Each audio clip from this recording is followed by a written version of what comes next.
Hey, this is Kyle Madson with your top stories on Sports 1140. The Kings lost to the Bucks last night, 144-109.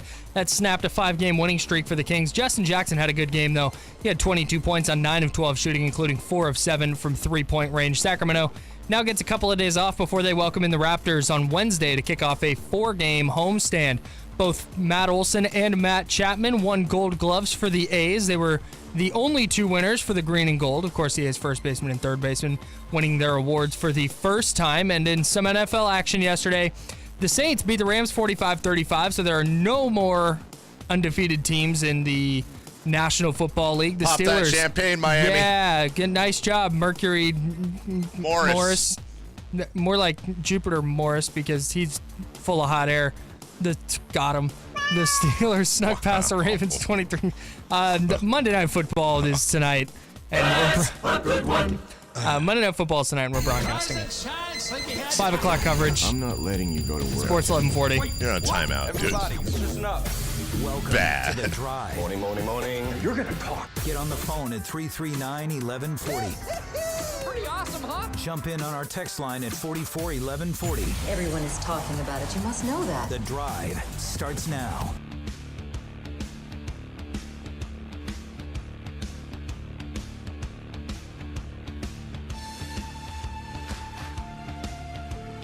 Want to get football here. Welcome back to The Drive. Want to get to football here. Got some questions all day, and then during the break again, I guess I need to address it on the awarding of the All-Star game for the NBA to Cleveland. Yay, Cleveland got the All-Star game. Okay. The city of Cleveland gets the NBA All-Star game for the year 2022. Now, I want to be careful with what I'm about to say here because I in no way, shape, or form want to throw shade or disrespect any of the efforts that the good people here in Sacramento put together, many of which I know very well, that banded together to try to get the All-Star game in Sacramento. So there is no ifs, ands, or buts about that. Congratulations, I don't know, congratulations, they didn't get it, but props and a hat tip to the Sacramento Kings, to Barry Broom, to the mayor, Darrell Steinberg, and everybody that worked so hard to try to create a presentation and get the NBA in many creative ways, including cruise ships and private lanes on the highway and all the ways they've tried to get the All-Star game here. Oh, by the way, including building the Golden One Center, which is a jewel. So they're that massive respect, and anybody who tries to do anything to better this city is a friend in my book. So as we said when the bid came out, and not to try to be Debbie Downers, and I'll just so people I think can have a better understanding, I'll rehash it here. There was never any chance that Sacramento was going to get the All-Star game. And we said it the day that the bid was announced. There was just not a chance. And I don't care what anyone heard from the NBA or what Adam Silver said or didn't say. It wasn't going to happen because we don't have hotel rooms. We don't have the convention space. It wasn't going to happen. And I will go further. It's not going to happen for a long time. Cleveland gets the All-Star game in 2022. What does that mean? That means that for the next, 2, 3, 4 seasons, whatever it is, the All-Star games are taken care of. Now, who's going to get it in 2023? I can all but guarantee you in 2023, the NBA All-Star game will be going to San Francisco, and what is it, the Chase Center, or whatever they're calling it, the new Warriors Arena. That's where you can probably write that in erasable ink, but ink, that San Francisco will get the All-Star game in 2023 for an arena that at that point will be, 2-3 years old. Well, there's no way the NBA is going to award consecutive All-Star games to San Francisco followed by Sacramento. They're not going to go Northern California 2 years in a row. So the 2024 All-Star game, I would also write this in at least erasable ink, is probably going to go to Little Caesars Arena, and that's Chris Granger's spot out there now, the Detroit Pistons. Detroit will get the 2024 All-Star game, almost certainly. That leaves 2025 as the absolute earliest that Sacramento could get an all-star game. So here's what's interesting. In 2025, Golden One Center will be approaching 10 years old. And as weird as it sounds right now, Golden One Center might be a top 10 arena in 2025. They won't be top 3, most likely.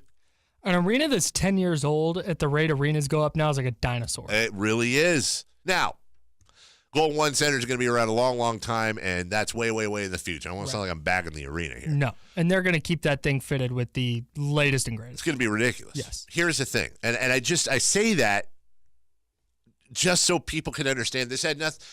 There are plenty of things over the years to carpet the Kings about. This isn't one of them. They're doing everything they possibly can, but they can't build, whatever it is, 5,000 new hotel rooms.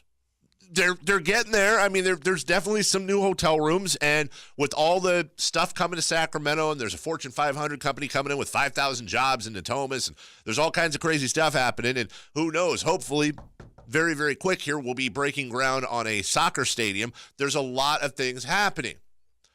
But the problem, as complicated as people might want to make it, is actually still very, very, very simple.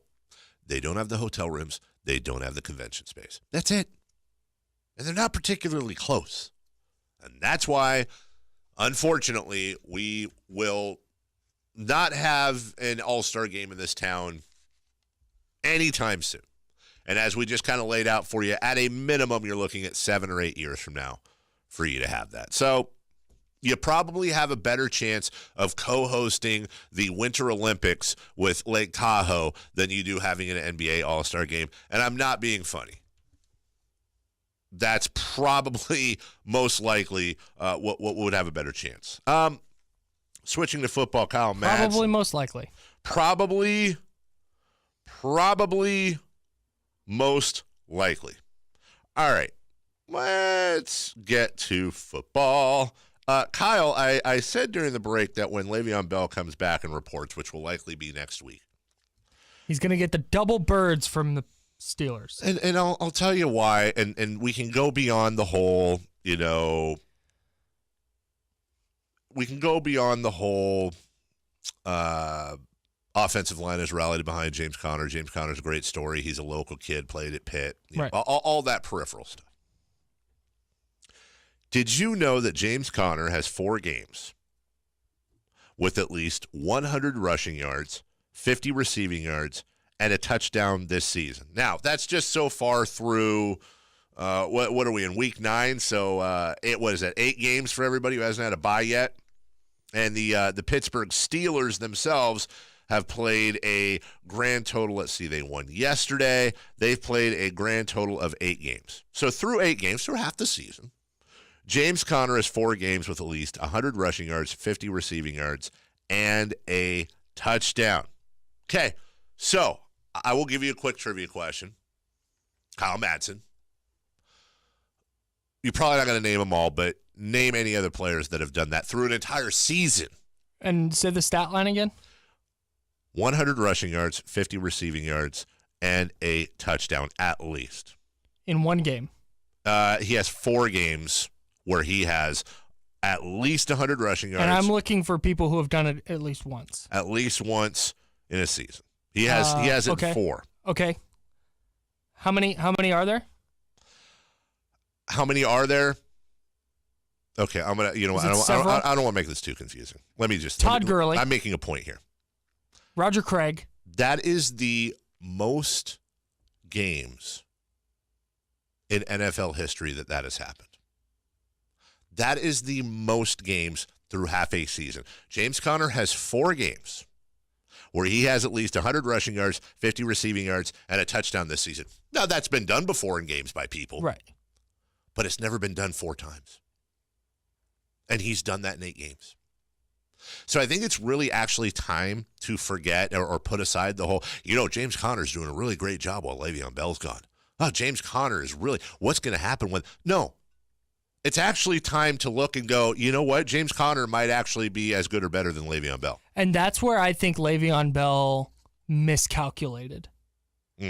I think this holdout started with him thinking, that the Steelers were going to need him. Right. And they don't. Well, the Steelers all of a sudden, guess what? And we talked about this at the beginning of the year when they were floundering. They're 5-2-1. Yep. They have not lost an away game this year. And you know what? They will probably be right there when it's time to decide who goes. You know, we're talking about the Chiefs. We're talking about the Patriots. No one's talking about the Steelers. They'll be right there. Yeah, and that's, like I said, that's where I don't blame Le'Veon Bell for trying to get his money, because franchise tags hose players pretty badly. Sure.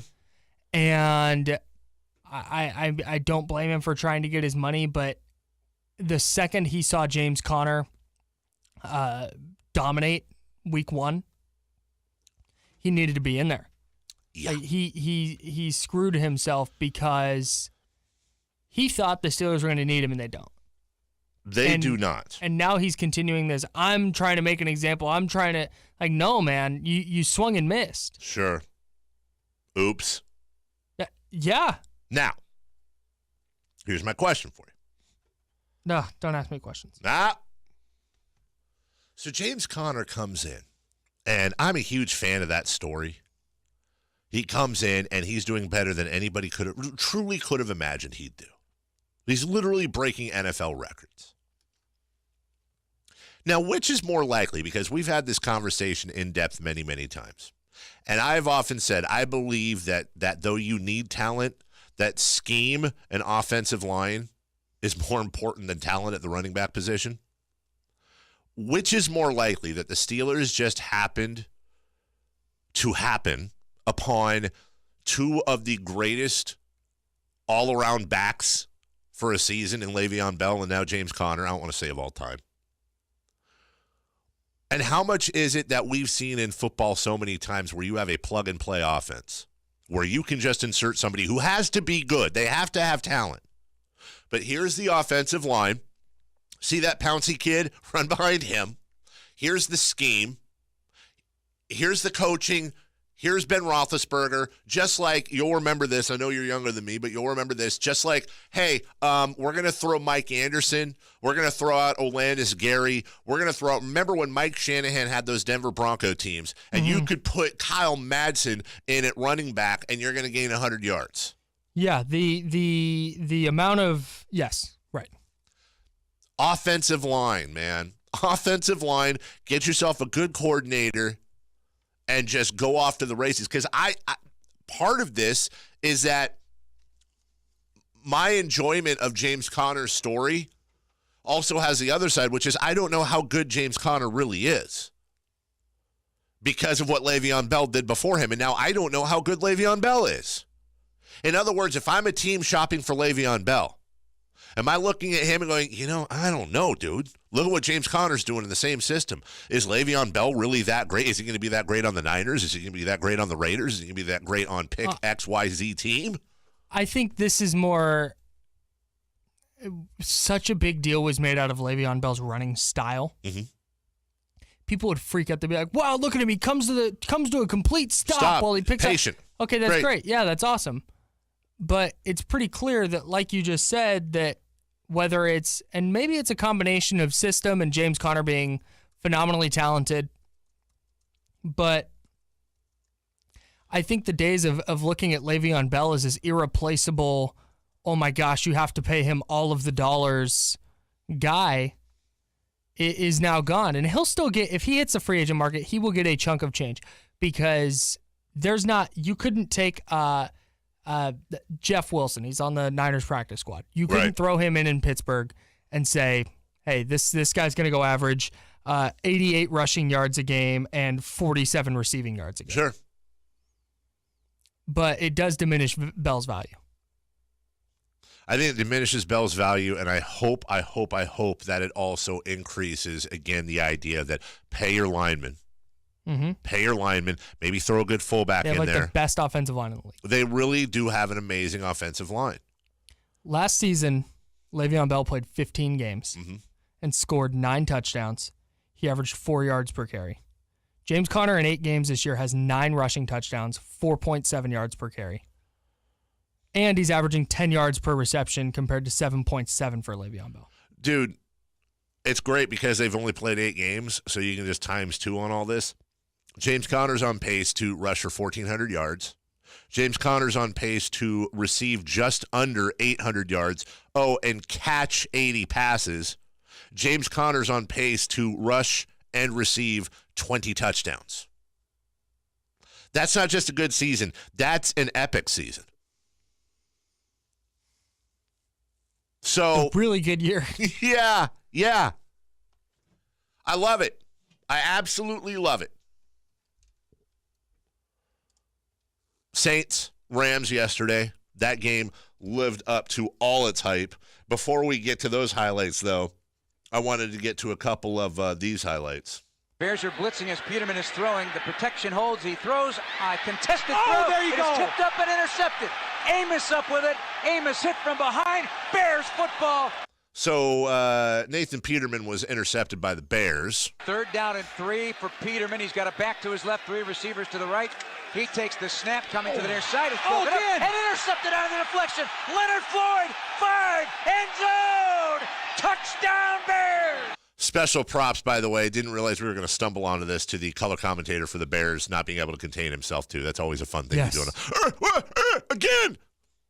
Shut up. Yes, Kyle. Can I jump back over to something because I have a really good trivia question? Please do. There has been, from what I can find, between 1920 and 2018, there's been one player to rush for 1,400 yards and rack up 750 receiving yards. Marshall Faulk? No. How long ago? In the last 15 years. It's not Faulk. We could sit here all day and Okay, I don't who? think you would get it. Steven Jackson. Get out of here. Yeah, dude, in I 2006. would not have gotten it Me all neither. day. Me neither. All day. At some point, you and I would have fist fought because I'd be like, dude, you're joking. Like, tell me Yeah. who it is. We could have sat here and just started rattling off running backs, and I don't think I ever would have gotten to Steven Jackson. And what was amazing about him, too, though, also a 2-sport player. Yeah, really Right? good basketball player, part of the We Believe Warriors. Captain Jack. Yeah. Nathan Peterman. He's not good. Play fake. Peterman going to throw. Peterman taps the ball. Working over the middle. What an interception by Kyle Fuller. He snagged it. Stays on his feet. He's got a little bit of an escort as he winds his way to the 28-yard line of Buffalo. When Colin Kaepernick brings his case against the NFL and they're in court, he should just get one of those big checks that golfers get awarded. But it's instead of like having a check on it, it should have Nathan Peterman's stats. And he should set it up on a stand in front of the jury. And then he should just play highlights of Nathan Peterman. And then he should just say, I rest my case, and walk out. Like, that should be his whole presentation. Nathan Peterman's career completion rate, 52.3%. That's good. 3 touchdowns against 12 interceptions. 3 more than you've thrown, Kyle. He is throwing an interception on 9% of his pass attempts. Say that again. He is throwing an interception on 9% of his pass attempts. Which means, easy math here, just about 1 out of every 10 passes he throws to. Can we, what if we add, we should add his interceptions into his completion rate, because he'd probably be around 65%. Yeah, we can do that. Now, Kyle, I'm joking. Please don't nerd out. You're about, no. Hey, hey, it's okay. He's got the calculator. You got out. me. Now you got me. All right. Let's 61.5%. 61.5%. That's pretty good. Here's Alvin Kamara from the game of the day yesterday. Saints 2nd down and goal from the 1. Drew Brees under center. Kamara, the tailback, brings Josh Hill in motion. Alvin Kamara's going to walk in. Alvin Kamara walks into the end zone. His 3rd one of the day. 35-14 was the score at that point. And then the Rams mount this huge comeback. Here comes the 2-point try. Sean McVay sprinting down to call timeout. They throw left. Everett the catch. Everett diving for the line. He's got it. How about this in week 9? 35 up. Game on. 35 up. Good call, by the way. 35 up after being down 35-14 on the road. Fantastic comeback. Drew Brees wasn't done, though, and neither was Michael Thomas. Brees drops back, throws down the slot. Mike Thomas in stride. He's to the 30. He's to the 20. To the 10. Touchdown. Mike Thomas, 72 yards. And the Saints strike a hole in the hearts of the Rams in the fourth. 45-35. Saints end up winning the game. Listen. That was a hell of a game between two very, very, very good teams. Very, very, very good teams. And half of what we're talking about coming out of there is the celebration Michael Thomas had with a hat tip to Joe Horn. Drew Brees talked about it. I didn't see it. Thanks, Drew. I really didn't. That's the first I've heard of that. I just know we got a 15-yard penalty. I don't know what he did. Kyle Madson was angry at everybody. I was so mad, didn't like it. Here's the deal, dude. This is where your millennialism goes a little bit too far for me because I'm on your side. I enjoyed that. My favorite celebration of all time when we need to do a show on this is Terrell Owens with the pom-poms. Yes. Really good. I actually thought that celebration wasn't even the best one of the day. That goes to Seattle, who by far and away are running away with the celebrations. Seattle does a great job, although Benjamin Watson announcing the twins. He put the ball underneath his jersey and then held up his 5 for his current 5 kids. And then 2 more. Then held up 2 more. I love really it. Cool. I really do. But here's the only problem I had. Dude, it's a fairly close game. You're playing an undefeated team, and you just got yourself a 15-yard penalty. That's my only problem with it. That's my only problem with it. And I would. Don't use the props, dude, unless it's a blowout. For me, when he caught that, I said game over. It's like under 4 minutes left. Probably. They're going up 10. It ended up not costing them anything. But so I get, if that had put them up 7 with 4 minutes left, I would be right there. I'd be like, what are you doing? Like, that's a terrible penalty to take. The only problem I have with that, and you're a wonderful football mind, is that you're up 10 at home with, what did you say, about 4.5 left? I think it was under 4. 4?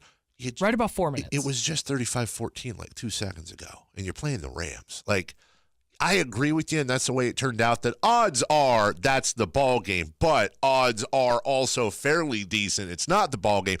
That was my only issue. Okay, and celebrate all you want. Dude, you know the rules. You knew you were getting flagged. You knew you were getting. Yeah. Save that, please, for 35-3. And if I'm one of his teammates and if I'm his coach, that's what I have a problem with. Have fun, dude. Express yourself. And by the way, way to know NFL history. That's awesome. My biggest issue with the whole thing, because Aikman's gripe was the same as yours, but his whole thing acting like Michael Thomas just shot a guy. He's like, I expected so much more from him. He's usually a guy who goes about his business and plays the game the right way. Right. And then Joe Buck at the end of the game going, outside of the celebration by Michael Thomas, a great day for the Saints. Like, what? Yeah, that's a little sanctimonious. Come on, man. I'm with you on that. And by the way, hey, Troy, you played almost your entire career with Michael Irvin, dude, who was known to be a little bit expressive, just a little bit. Get out of here. Have fun. I don't care. But I will say, dude, that Seattle celebration, if you've ever seen the movie Basketball, it's coming to life. Like, it's actually coming to life. Next thing, we're 3.5 seconds away from having a full-on river dance episode in the middle of the end zone after a touchdown. Just don't get the 15-yard penalty, please. That's all I'm asking. We'll take a break. When we come back, you got some gold gloves in Oakland.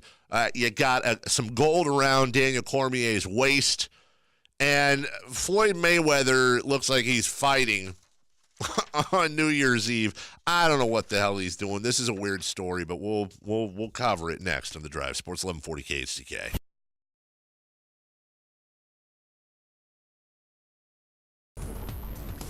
Hey, this is Kyle Madson with your top stories on Sports 1140. The Milwaukee Bucks have released their awesome new city jerseys. They're a throwback, and they look fantastic. Dude, they're bright yellow. You're so Two different weird. shades of yellow. I am convinced there's a red piece on the right that shoulder. if you're it's under really, 30, really cool. If you're under 30, here's all you have to do to get somebody under 30 to say that jersey is fire or those shoes are fire.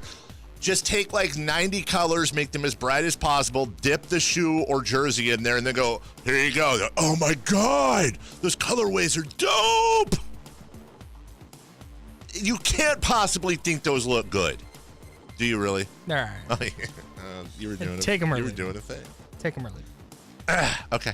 The Kings lost yesterday, but that's okay. They're coming home now. They're off today and tomorrow. They welcome in the Raptors on Wednesday. It starts a 4-game homestand. Matt Chapman and Matt Olson both won Gold Gloves for the A's, the third baseman and their first baseman, winning the award for the first time. And then the Rams are no longer undefeated. The Saints beat them yesterday, 45-35 down in New Orleans. Monday Night Football wraps up Week 9 of the NFL season. Tonight, it's the Titans at the Cowboys. We'll have that game for you right here on Sports 1140. Coverage begins at 5 o'clock. Those are your top stories. And now back to the drive on Sports 1140. KHGK. Here we go. The drive continues now. Wow. Let's go to the Kyle Mason Sports Desk for an announcement. Join the 1140 Street Team for Monday Night Football at Sammy's Restaurant inside Stone's Gambling Hall, kicking at 5 p.m. Stop by to win movie passes and other great prizes. Details at khtk.com. Kicks off. Kicks off at what time? Kicks off at 5 p.m. Okay. No confirmation if there will be actual kicking. I hope not. No, don't go if you're going with the expectation to kick No something. kick. No, don't. You can kick it with your friends. Yeah, kicking it at 5 p.m. Floyd Mayweather has announced that he's going to fight on New Year's Eve in Japan against kickboxer Tenshin Nasukawa. Tenshin Nasukawa, I think, is 4-0. He's a kickboxer. I've made myself watch a video on him last night. Dude's got some moves. He's also, very young and inexperienced, but this isn't some scrub-looking dude. Like, I saw him throw a kick from the ground that was pretty insane, and he landed it. Like, he's obviously a professional kickboxer. He's going to kick Floyd Mayweather in the face, is what you're saying. Well, maybe. I hope so. Because here's the problem. We don't know anything. Well, Kyle, we know everything now about this fight we can report to you, except for a couple of things. Here's what we don't know yet. The rules, the weight, the gloves, the rounds, where it will air, how much it will cost, who's paying Floyd, and whether or not this is an official exhibition. Oh, cool. Other than that, we don't know if this is at a catch weight. We don't know if kicks will be allowed. Now, here's the thing. It makes absolutely no sense for Floyd Mayweather to go over there and fight somebody with boxing rules. Like, no sense whatsoever. So I kind of got to rule that out. But the only thing more important to Floyd Mayweather than money is his ego. And that's in question. I can't imagine him going over there and fighting a kickboxer in Japan just so he can get his ass kicked. And if kicks are allowed, he's going to get his ass kicked. So I think to get an idea, and we'll obviously update you on this, you have to go a little bit deeper. This is a brainchild, apparently, when you dig down, of the Risen Fighting Federation. What is the Risen Fighting Federation? None of you know. That's a great question. I had the same thing. Thank you. The same one. The Risen Fighting Federation is basically the spiritual successor to an organization called the Pride Fighting Championships. They were founded by the same guy, Nobuyuki Sakakibara, out of Japan. They do a lot of their stuff at huge venues like the Saitama Super Arena. The Pride Fighting Championships were the equivalent of the UFC in the late 90s, early 2000s. For many, many years, although that's kind of foreign to people now, it was who was better. Was it Mirko Krokop or Fedor Emelianenko or Antonio Rodrigo Nogueira from Pride? Or was it, Mark Coleman or this guy, Randy Couture or Chuck Liddell in the UFC? And in one case, or more than one case, but in one very celebrated case, you had Chuck Liddell go over to Pride and take on a guy by the name of Quentin Rampage Jackson, who was fighting in the Pride Championships in Japan, and Rampage, kicked his ass. And at one point, the UFC bought Pride. And the idea was, oh, my God, this is fantastic. You're bringing together Pride and the UFC. You're going to have all the fighters under one roof. This is amazing. We're finally going to get everything we want. And then Dana White and the UFC proceeded to immediately dismantle Pride. And that's it. No more Pride. That was all taken away. Well, it's back a little bit, and this is a way, I think, for Rizin to get a lot of international notoriety. I don't know what they're paying Floyd, but they're probably paying him something insane and giving him some sort of piece of ownership. New Year's Eve in Japan, so we'll find out all about this, but this is more of the circusization. Circusicity? An elevation of the circus stances. Okay. Because circusization sounds like no, it doesn't sound pleasant. It doesn't. Sounds like something you get when you're born if you're a guy. Mm-hmm. Anyways. Well, if you're... Never mind. From the 916, that cat has got to go. If it doesn't, I'm no longer listening to your show. Well... What cat? This one? Oh. Let's do a 3-cat salute, shall we? Yeah, let's do it. That was for Costa Kufis. Thank you. We had a UFC Saturday night, by the way. They sometimes used to title the UFCs like UFC 184. This is for real. Stuff like that. The UFC on Saturday should have been UFC 220, whatever the heck it is. We had to. They had to schedule something. They had to. This is what's unfortunate is it was at Madison Square Garden, which is the mecca of fighting. And no disrespect to anybody on the card, but when Daniel Cormier and Derek Lewis, who is best known, Derek Lewis, for the line after his previous fight, which seems like it was 3 weeks ago, my blank was hot, when talking about how his nether regions were way too warm in his fight trunks, and that got a lot of laughs. And he's a good guy, and he's an amazing Instagram follow. Should not have been fighting Daniel Cormier. Daniel carried him basically for a round. Derek got out of shape. In fact, weirdly enough, Derek Lewis was out of shape, which is insane because who would have guessed that he would have been out of shape in this fight when in his last interview he said, and I quote, S-word, I don't need to be fighting for no title right now. My blank is way out of shape. Maybe a clue. I need to do some cardio. Uh-huh. F what you talking about. Right. There's a lot of stuff in isolate. A lot of stuff. The card was whatever, dude. It was certainly not worth it. Basically, the UFC now puts on like 4 cards a year that are worth the money, and the rest of them you're just like, I'm having friends over on a Saturday night.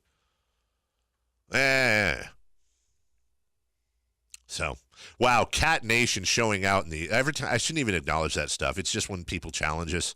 Cat Nation showing up on the text line. People, Karl Anthony Towns fans. People have it's not about Kentucky.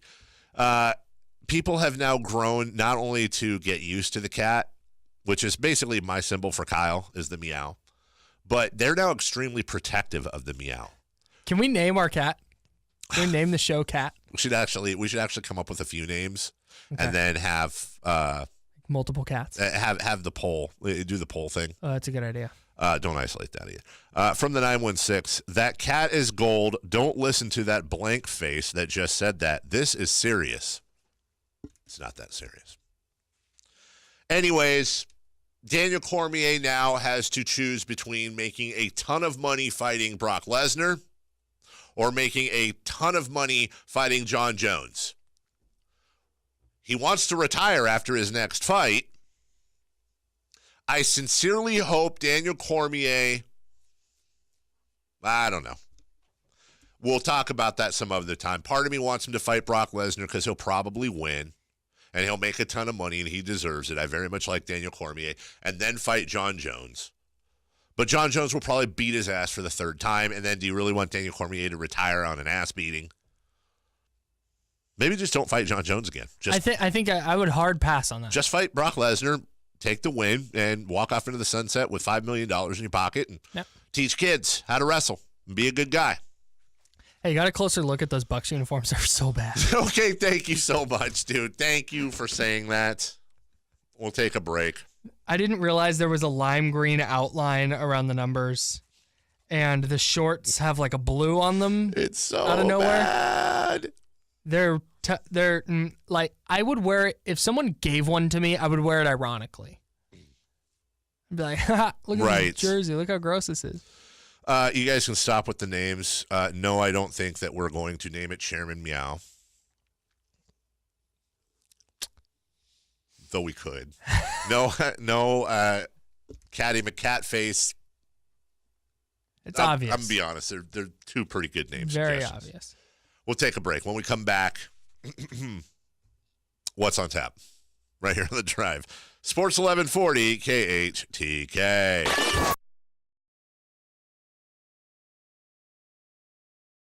I don't know. What's on tap? Brought to you by, I'll tell you what, brought to you by Dumb Cat Names. I don't know why I possibly brought on the air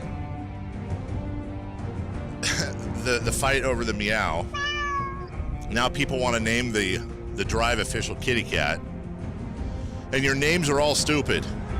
Meowvin Bagley.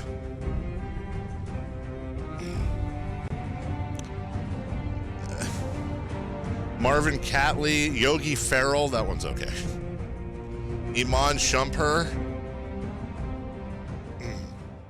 Kat Napier. Wouldn't it be Grant Napier? Paja Stojakovic. Yeah, okay. What's on tap tonight? Brought to you by Stupid Cat Names. What's on tap is some amazing football. The Cowboys and the Tennessee Titans. Can't wait for that one. No, actually, I can't. It's Monday Night Football. Screw it. I'm a Titans fan tonight. That game at 5:15. Your Sacramento Kings are off. They will be in action Wednesday. So we got to go 2 full days, no Kings games. Golden State hosts Memphis tonight. Gee, wonder how that one's going to go. There are actually a couple of pretty darn decent games on tap. They both start at 6 p.m. If you are a basketball fan outside of the Kings, the Celtics at 6-3 travel to the Mile High City. They will take on the Nuggets, who are 8-1. That's going to be a fine game to watch. And then Toronto, who sat Kawhi Leonard last night, they are now 9-1, and they go to Salt Lake City to take on the Utah Jazz. That's a couple of really good games to watch. And I'm watching that Toronto-Utah game more than anything. If Toronto goes in and slaps Utah around, then I think we should all wear helmets on Wednesday. Because, hey, coming off of a long road trip, that first home game is always usually a bit of a stinker. Coming in and having to play Toronto. Yeah. NFL Sunday. I hope you're not too sad about this. By the way, this entire last segment is a Kyle-free segment because Kyle, my guess is roasting you on the internet. Just absolutely, you know what's deep. See, I thought you were just thinking cat names. No. Because I lost you. I knew I lost you completely. No, I was just frying you on the internet. Is that on Twitter? Yeah, you got totally roasted. I'll have to, well, I don't know how you recovered from the bomb I just dropped on you. Well, I just showed you. Wow. Yeah, man. Do you think people that follow both of us on social media that also listen to the show just hate it?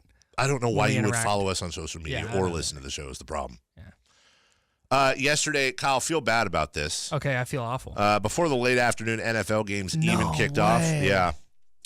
Bookmakers from Nevada to New Jersey were taking a bath, and not the clean kind, on a Sunday that will go down as one of the betting public's best.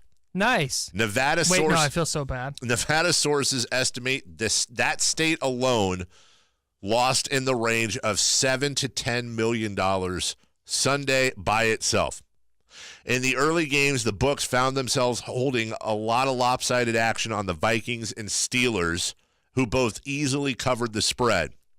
The fate of it being a bad day was sealed by the Chiefs, who were the most heavily bet favorite on the board. They closed as an 8-point favorite over the Browns. They won by 16. 88% of the money wagered was on that spread.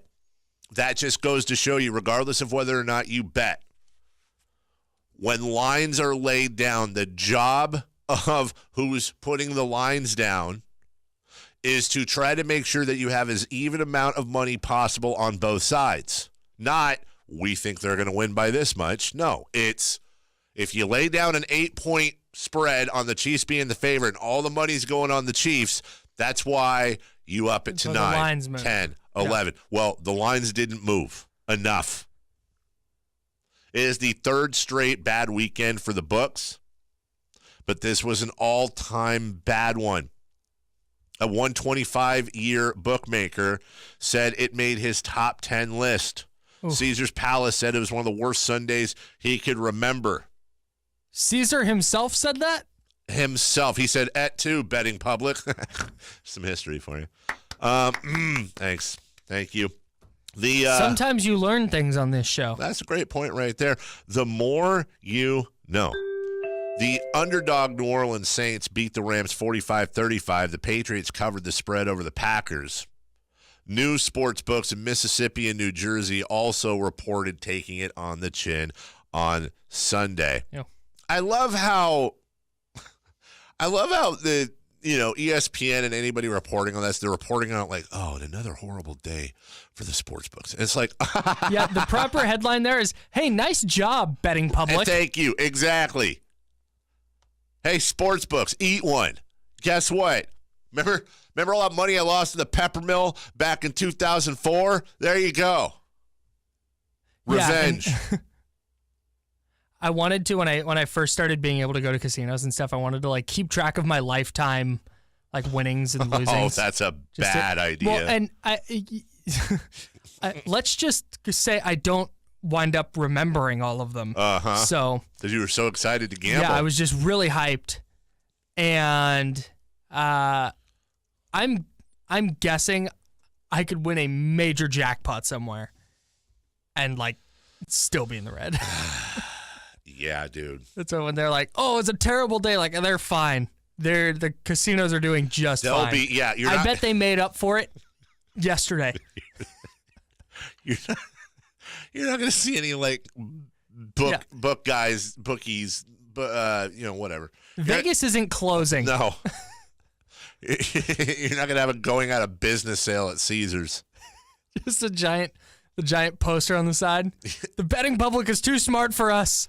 You were talking earlier about how horrid the Lakers city jerseys are. No, they're so bad. The best city jerseys, in my opinion, by far, and it's just not even close. In fact, they should have a separate contest for best city jerseys in the NBA and put these aside. And they've been updated a little bit this year. Kyle, I present to you the Miami Heat Vice jerseys. They're so amazing. It's probably the closest I've been to buying a jersey for a team I have no affiliation to, maybe my entire life. I thought that last year with the white ones. But these black ones are even better. They're so good. They are so good that it makes me want to just be like, hey, city jerseys everywhere else can just go away. Yes. They should be done away with. Like Miami's are so much better than everyone else's. And there are some really cool city jerseys that I like a lot. But Miami's are just on a different level. They take that Miami Vice thing and they own it and they do it very well. So here's my thing: if Miami wanted to be perfect, and I'm gonna give old Mickey what's his face a call, the owner of the Heat. He also owns all the cruise ships. And what is his name now? It's bothering me. Mickey not Aniston, Ellison, whatever. What they should do? They should make the city jerseys their regular jerseys. And make their current jerseys their city jerseys. Yes. They should wear the white city jerseys at home, of course, because that's where you should wear them. They should wear the black city jerseys on the road because that's where you should wear dark jerseys. Mm-hmm. And then every once in a while, break out the classic Miami Heat regular jerseys as their city jerseys. Give me the Tim Hardaway era Heat jersey as their alternate. That's fine. And I'm in there. Vegas sportsbooks have started a GoFundMe page, says the text line. Their GoFundMe page is the blackjack table. A lot of people are suggesting Catino Mobley. That's already your cat's that's my name. real cat's name, so you can't do that. Catty Christensen. Vlade D. Cats. Nope. Harry Reynolds. I'm done with all of you. Eunice is my only friend. She does a tremendous job. Kyle's okay.